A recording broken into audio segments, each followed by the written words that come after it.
In this session, I want to introduce you to one of the most important concepts in media studies, the idea of remediation. J. David Bolter and Richard Grusin introduced the concept of remediation in their book by that name. It's titled Remediation, Understanding New Media. This is an important book in media studies. They define remediation as the representation of one medium in another. Remediation is their name for what happens when you take the features of one medium and put them into another medium. You can think of countless examples. Here's an example of remediation that I got from a great scholar of Victorian literature, a friend of mine named Garrett Stewart. It's a painting from 1851, a Victorian painting by Charles Alston Collins. It's called Convent Thoughts, and in it you see a nun in the garden of her convent, evidently, and she's holding a book in her hand. So that's a basic example of art remediating a book, literature. And let me show you a close-up of the book that she's holding. In the book, you see a kind of illuminated manuscript page with a scene of Christ on the cross with words and decorative illustrations around the edges, so that if you are able to look closely at the image on your right, you notice that the book there is what she is meditating on.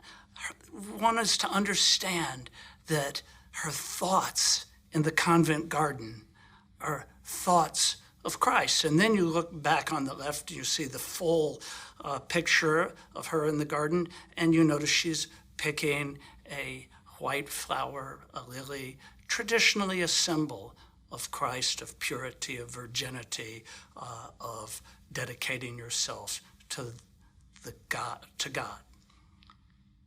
Here's a different kind of remediation. This is moving forward into the 20th century. This is the logo that ran at the beginning of all those great RKO movies. RKO Studio was a Hollywood studio in the 30s and 40s that produced many classic films, like the original King Kong of 1933 and one of the great American movies of all time, Citizen Kane in 1941. It was prominent for its musicals, starring Fred Astaire and Ginger Rogers. But before every movie, you would have this image in the credits of a radio tower, broadcasting its signals across the world. And here's a movie then remediating an image of a previous medium, radio, that it was aiming both to imitate through sound, but really to supplant. Here's another example of remediation. This is a picture of a screen from CNN, which you'll notice is laid out as a remediated version of a newspaper. It's really clear when you look at it side by side with the USA Today. You see how they both have the same kind of headline style, the same spacing of columns and the inclusion of pictures. They both even have adopted the banner headline across the top. So you see CNN News, CNN.com piggybacking on the layout of a newspaper like USA Today. Well, you might also reflect that USA Today is perhaps piggybacking on the design of a web page. It's hard to tell which is remediating which. They're both exchanging graphic and visual features back and forth between these distinct media. It's images like these last ones of CNN and USA Today that lead Bolter and Grusin to argue that remediation is a defining characteristic of the new digital media. But Bolter and Grusin also acknowledge that remediation, it's not a new idea at all.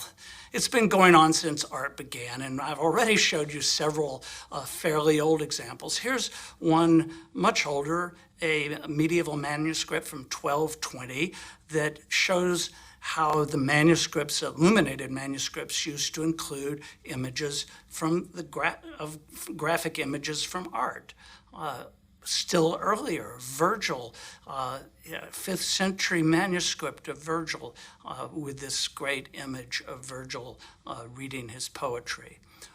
And here's an illuminated medieval manuscript that remediates architectural design elements in the details of the margin. So you might say that a book is remediating architecture, or was it often the other way around? Here's an engraving by a 20th century artist, John Willis Clark. It's an engraving he made of a book, an actual book, in the library of Cesena, Italy. The original drawing has a caption that reads, "Part of a bookcase at Cesena to show the system of chaining books to the case." The remediation I want you to notice is triple here. It's a image, a engraving of a book, and inside the book is an illustration, so that each of them is remediating a prior medium. Here's photography remediating books. It's it's a collage of imagery of books. Painting can remediate music. This is a picture by Giovanni Bellini. It's a detail from one of his sacred conversations. It is in the San Zaccaria church in Venice, Italy. And it's, of course, she's playing an instrument, a musical instrument. A more up-to-date version of the same thing of art remediating music is this graffiti image of jazz music. Note the saxophone that's shaped like a musical note. But sometimes music can return the favor. Here are 2 bars from the Promenade of Mussorgsky's pictures at an exhibition, his great musical piece for piano in 1874, one that Ravel later orchestrated.